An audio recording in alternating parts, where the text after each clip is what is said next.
every step right up, folks. Here's the answer to your problems. Dr. Utopia's sensational new discovery, ism.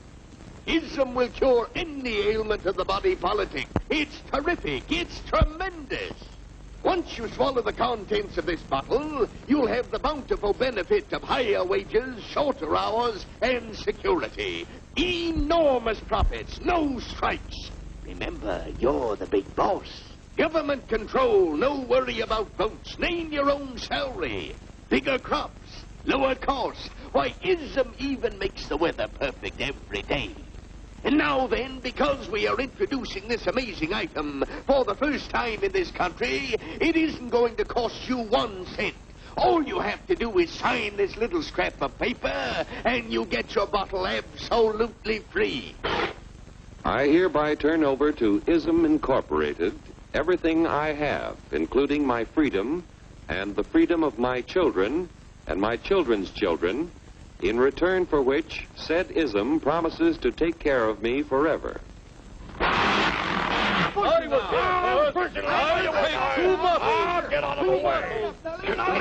Pardon me. Pardon me. And who are you, my good man? I'm John Q. Public. Ah, my fine friend, you're just in time to share this generous and gigantic offer. Sign right here. Mind if I read it first? Hurry up, Keep your shirts on, boys. You know, including my freedom. Freedom? Well, sign away my freedom. Why, this is ridiculous. Don't be corny, brother. Sure, our system of free enterprise isn't perfect. But before we throw it away for some imported double talk, let's turn the clock back a few years to see what it's done for us. For example, back in the 1890s, Joe Dokes was just a guy who liked to tinker around his barn. Some people thought Joe was lazy. Some even thought he was nuts. But one day, he had an idea. And because he was free to dream his dream and tinker, Joe had a chance to make something of himself and his idea. So,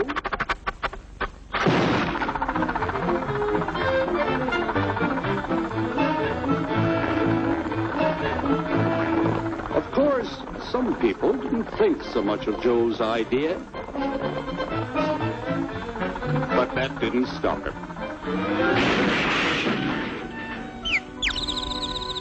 So Joe got some money from young Aunt Minnie and Uncle Angus and Grandpappy and Mr. Titus.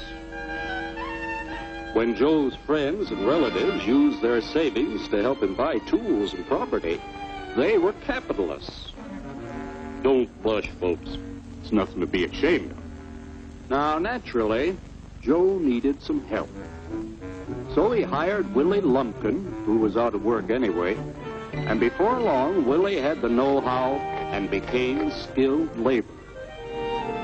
Because capital, management, and labor worked together, Joe's idea grew. It grew and did things even he never dreamed of. Today, the automobile industry provides millions of jobs that never existed before. And remember, this is a story of only one industry. There are thousands more scattered all over the United States whose history of development is pretty much the same. We've built a country under the American system that sends more young people to high school and college than all the rest of the world combined. Why, even in the Depression, our wages bought more food, clothing, travel, and entertainment than the wages of any other people in the world.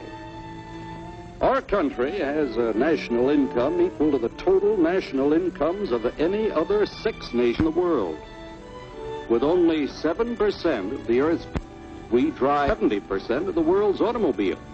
That's just a sample of the things the capitalistic system has given us in only 160 years. Before signing up, you boys ought to try a little taste of Dr. Ism's formula to see what you'd get in exchange for your freedom. Go ahead, try it.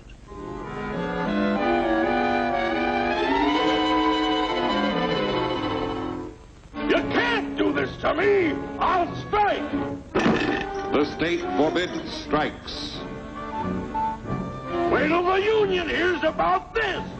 Ah, yes, the Union.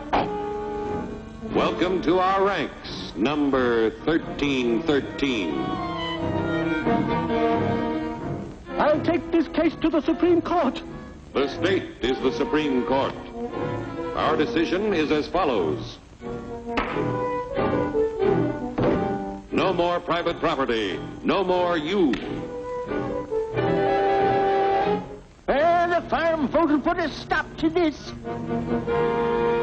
Farmers don't vote anymore. What'll they do for seed next year? You won't have to worry about next year. The state will do your planning from now on. We must fight to regain our freedom, or everything is lost. Everything! Everything is fine. Everything is fine. Everything is fine. Everything is fine. Everything is fine. When anybody preaches disunity, tries to pit one of us against the other through class warfare, race hatred, or religious intolerance, you know that person seeks to rob us of our freedom and destroy our very lives. And we know what to do about it. Now, gentlemen, no violence, please. Don't throw those bottles. Don't throw those bottles! No! Oh, no! No! Hey! Oh, no! Hey! Oh, no!